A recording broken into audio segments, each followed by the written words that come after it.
Go. Hey guys, Coach Jenny here. Let's talk about event C2 is better than 1 for the Red River Riot 2021. For this, you will complete 8 rounds of 4RX, a 200-meter run, 12 synchro handstand push-ups, 12 synchro burpee box jump overs, burpee box jumps, 4 rope climbs, 4 intermediate. You are going to run 200. You're going to do 12 synchro handstand push-ups, 12 synchro burpee box jumps, and 2 rope climbs.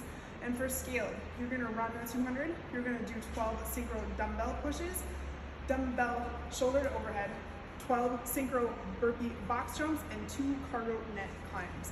Let's talk about the flow. At 3, 2, 1, go. Athletes will head out on their 200-meter run holding a piece of rope the whole time. They will start at their cone in their lane and they will take off on the designated path. So for this, they will run on the inside of the rig, they will run outside the door on the right, as you can see, and then they will turn around, run their 200 on the mark, come back in through the other door, stay on the outside of the rig as they come back. They will head to their mat to complete 12 synchro handstand push-ups, or for scale, you will head to your dumbbells to do the shoulder to overhead. Once they are completed, they will head to their box to complete 12 synchro burpee box jumps. Lastly, they will complete their rope climbs or their cargo net climbs. This will be for 8 rounds. Your time cap is 40 minutes. In the event that you time cap, 1 second will be added for each rep not completed, and 10 seconds will be added for each 200 not completed. Let's talk about standards. The 200 we already talked about slightly, but you will have a designated cone and path that you will run on. You will have marks and we will be able to show you exactly where it is. You will need to hold onto that rope the whole time you are running. If at any time the rope drops, you will have to stop and grab it and start again. Athletes cannot run without their partner. Let's talk about synchro handstand push-ups. Inside of the box for handstand push-ups, arms must be fully extended and in line with the body before the athlete can descend. So Carla can kick up to a handstand. That's the starting position. Each rep begins and ends with the athlete in this position. So heels against the wall, arms, hips, and shoulders in line with the body.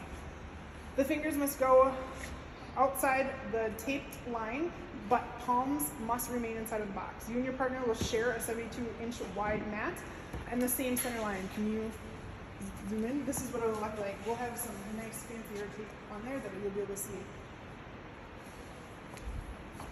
The athlete will need to start from the locked out position, like we already talked about.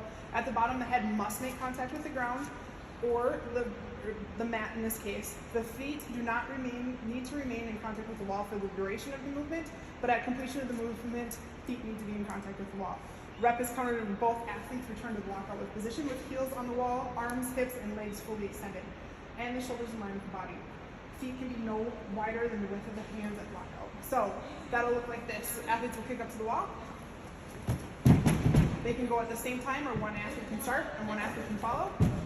Rep is credited when they're both at the top of that rep.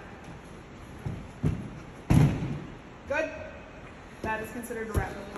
Difference between RX and intermediate. Intermediate will have a 25-pound plate and an ab mat for each athlete. Let's talk about the dumbbell shoulder to overhead.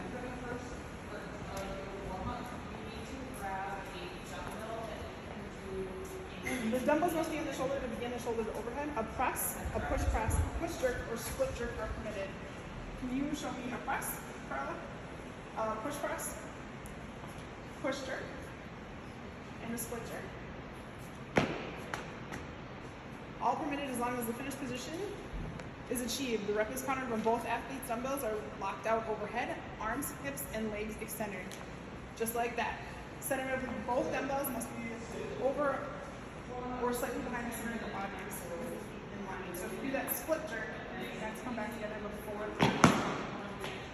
and good. Head over to the box jumps.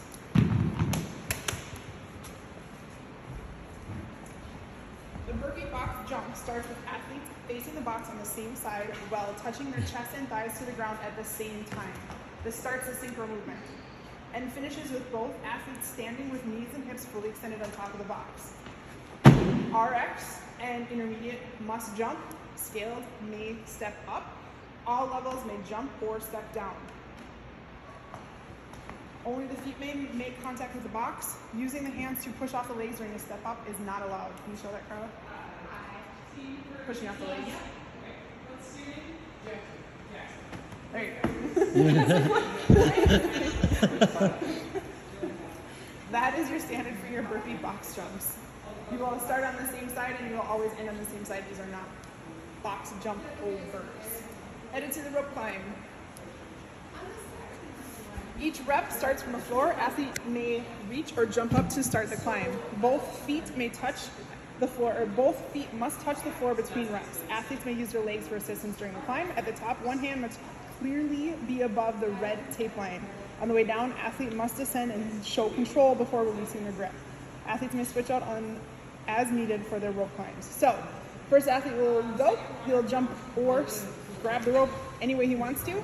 He'll climb all the way to the top. You'll see that red tape mark. He needs to be clearly above that for the rep to count.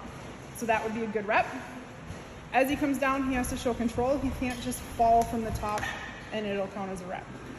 That was a good rep. He can either do all 4 reps, 4 RX, or 2 for intermediate, or they can switch out as needed. For the cargo net climbs, 3 athletes will be on this, potentially on here at the same time, 3 different teams, 1 athlete from each team. Each rep starts from the floor. Athlete 1 will start the climb, will climb all the way to the top and touch that silver crossbar before descending. On the way down, athletes must keep their hands on the net until they pass the white tape line, and athletes can switch out as needed. As you can see just below where her feet are, there's a white tape line. This is for your safety, that your hands stay on the net until you are safely below. You don't want to get your feet stuck in the net and you fall back. And that is our event number, letter C.